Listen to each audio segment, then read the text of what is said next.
याचना नहीं अब रण होगा, जीवन जय या कि मरण होगा। राजस्थान में कांग्रेस और बीजेपी की सियासत जिस राह चल पड़ी है, लोग कहने लगे हैं कि संघर्ष बड़ा भीषण होगा। राजस्थान की पूर्व मुख्यमंत्री वसुंधरा राजे ने जोधपुर में कहा कि मुख्यमंत्री तो वही बनेगा जिसे जनता चाहती है, मुख्यमंत्री तो वही बनेगा जो जनता के दिल में रहता है। उनसे पूछा गया था कि राजस्थान में बहुत सारे बीजेपी के नेता मुख्यमंत्री के उम्मीदवार हैं, चेहरा हैं, कौन बनेगा। यही बात तो कांग्रेसियों को अच्छी लगती है वसुंधरा राजे में। वसुंधरा राजे इसीलिए तो कांग्रेसियों की चहेता हैं। उपचुनाव में भी और चुनाव में भी उम्मीद है, क्योंकि बीजेपी के नेताओं से जब पूछा जाता है तो वो कहते हैं कि मैं मुख्यमंत्री का उम्मीदवार नहीं हूं, हमारे यहाँ पार्लियामेंट्री बोर्ड, संसदीय बोर्ड यह तय करेगा कि मुख्यमंत्री कौन बनेगा। मगर वसुंधरा राजे कहती हैं कि जनता तय करेगी मुख्यमंत्री कौन बनेगा। दरअसल बीजेपी में यह रवायत हो गई है कि प्रधानमंत्री नरेंद्र मोदी, गृह मंत्री अमित शाह और राष्ट्रीय अध्यक्ष जेपी नड्डा की जोड़ी से चाहते हैं वह मुख्यमंत्री बनता है। इसलिए माना जा रहा है कि यहां से वसुंधरा राजे ने एक चुनौती दी है, और यही चुनौती कांग्रेसियों को अच्छी लगती है कि कोई तो है बीजेपी में जो इस तिकड़ी को चुनौती देता है। वसुंधरा राजे यही नहीं रुकी, उन्होंने कहा कि कांग्रेस मरणासन है, जाकर राज तिलक की तैयारी करो। मगर वसुंधरा राजे को समझना पड़ेगा कि इस बीच बीजेपी की नदी में बहुत पानी बह गया है, जमाना बदल गया है, हवा बदल गई है।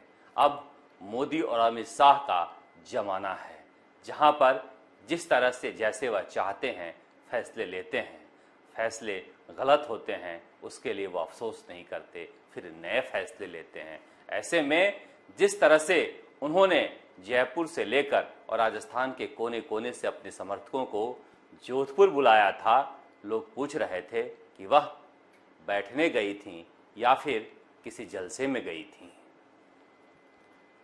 मौका था बीजेपी के केंद्रीय मंत्री गजेंद्र सिंह शेखावत की माताजी के निधन और कांग्रेस के कद्दावर नेता महिपाल मदेरणा के निधन पर उनके घर जाकर बैठने का।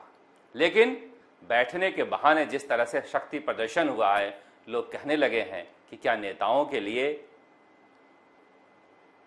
तीये की बैठक भी कोई प्रदर्शन का मौका बन गया है।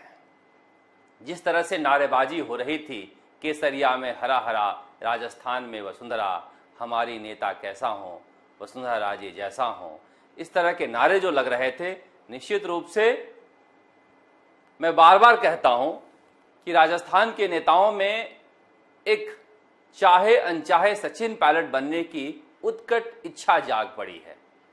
सचिन पायलट के जो चहेते हैं वह नैसर्गिक हैं, नेचुरल हैं। आप भीड़ जुटाकर सचिन पायलट नहीं बन सकते हैं। सचिन पायलट एक विधायक हैं, कभी मुख्यमंत्री भी नहीं रहे, सरकार की आंख के किरकिरी हैं। ऐसे में उनके चाहने वाले यह सुनकर कि सचिन पायलट आ रहे हैं चले जाते हैं, इसमें सचिन पायलट कुछ कर नहीं सकते। आपने देखा होगा चाकसू में कितना परेशान थे, अपनी बात सुनाने के लिए उनके चहेते उनकी बात भी नहीं सुन रहे थे, आई लव यू कर रहे थे। मैं इसीलिए उन्हें समर्थक नहीं दीवाना कहता हूं, क्योंकि दीवाने ही आई लव यू कह सकते हैं। इसलिए सचिन पायलट बनने के ट्रैप में किसी को पड़ना नहीं चाहिए। और जहां तक बाजरे की राबड़ी और जीरा पीने की बात है, काठ की हांडी बार बार नहीं चढ़ती है। बहुत दिनों बाद ये तस्वीर आई है, मगर वसुंधरा राजे के लिए जमीन तलाशने के लिए राजस्थान में मेहनत करने की जरूरत होगी।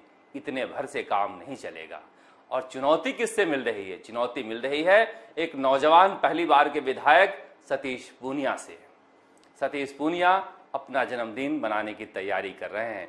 कहा तो यह भी गया कि जोधपुर में बैनर पोस्टर लगाए गए थे 24 अक्टूबर के सतीश पूनिया के जन्मदिन को लेकर, वह सारे बैनर पोस्टर उतार दिए गए जिस जिस रास्ते से वसुंधरा राजे को जाना था। अब सच्चाई जाने क्या हो, मगर यह कहा जा रहा है कि इस तरह की घटना हुई है। अब कौन था जो गजेंद्र सिंह शेखावत को, जब वह शोक में बैठे हैं, शक्ति प्रदर्शन कर रहा था, उनको दिखा रहा था अपनी शक्ति, और उसी शक्ति में पूनिया के पोस्टर भी उतारे जा रहे थे। सतीश पूनिया भी अपनी शक्ति दिखाने वाले हैं। तैयारी की जा रही है कि 24 अक्टूबर को राजस्थान के कोने कोने से भीड़ आए और दिखाए कि राजस्थान में जनता किसे चाहती है। दरअसल जनता चाहने वाली जो जुमला है, वह जब सचिन पायलट प्रदेश अध्यक्ष थे और मुख्यमंत्री अशोक गहलोत को ऐसा लगने लगा था कि सचिन पायलट ही पसंद होंगे राहुल गांधी के, कांग्रेस आलाकमान के, तो उन्होंने यह कहना शुरू कर दिया था, जनता जिसे चाहेगी वही मुख्यमंत्री बनेगा। हालांकि मुख्यमंत्री अशोक गहलोत को कांग्रेस आलाकमान ने मुख्यमंत्री बनाया, मगर वसुंधरा राजे भी अब अशोक गहलोत के राह पर चल पड़ी हैं कि जनता जिसे चाहेगा उसे मुख्यमंत्री बनाएगा। लेकिन कांग्रेस में क्या हो रहा है? कांग्रेस में जिस तरह से सोनिया गांधी और राहुल गांधी मुख्यमंत्री अशोक गहलोत से नहीं मिले हैं, अचानक से राजस्थान कांग्रेस के प्रभारी अजय बाबू प्रभारी अजय माकन हो गए हैं। अजय माकन को बुलाया गया सत्कार के साथ और अब जोधपुर में बैठने के लिए ले जाया गया है, डिनर कराया गया घर पर। वरना जिस तरह की उनकी हालत हो गई थी, ऐसा लग रहा था कि वह कांग्रेस में राजस्थान के प्रभारी के रूप में दिल्ली में बैठे बाबू बन गए हैं। मगर अब अशोक गहलोत को लगता है कि हरीश चौधरी, अजय माकन, रणदीप सिंह सुरजेवाला, यही वह रास्ता है जिस रास्ते के जरिए वह राहुल गांधी तक पहुंच सकते हैं। इसलिए सबको सम्मान सहित बुलावा भेजा है और लेकर जोधपुर गए हैं। मुख्यमंत्री अशोक गहलोत की खासियत है, वह हार नहीं मानते। एक बार झटका दिल्ली में लग गया, मुलाकात नहीं हुई, इसका मतलब नहीं कि वह गुस्से में घर बैठ जाएं। वह लगातार कोशिश करते हैं और बंद दरवाजे पर दस्तक देते रहते हैं तब तक जब तक खुल न जाए। और कहा जा रहा है कि यह रणनीति शायद कामयाब रहेगी और दिल्ली का दरवाजा खुलने वाला है। बहुत जल्दी ही मुख्यमंत्री अशोक गहलोत दिल्ली जाने वाले हैं, जहां पर जो मुलाकातें उनकी नहीं हो पाई थी वह होगी। इस बीच सचिन पायलट भी तैयारी कर रहे हैं। सचिन पायलट के लोगों को अब राजनीतिक नियुक्तियों और मंत्रिमंडल में जगह के लिए कोई मनसा नहीं बची है, कोई चाहत नहीं बची है। उन्हें तो सिर्फ सचिन पायलट के रूप में राजस्थान के मुख्यमंत्री के पद पर बैठा हुआ व्यक्ति चाहिए। इसलिए अब उनकी कवायद कुछ अलग ही है। यही वजह है कि वह शांत बैठे हैं, इंतजार कर रहे हैं कि कांग्रेस आलाकमान किसी दिन तो देखेगा कि जनता किसे चाहती है, क्योंकि तब नहीं देख पाई थी जब देखना था कि जनता किसे चाहती है। राजस्थान तक के लिए जयपुर से शरद कुमार।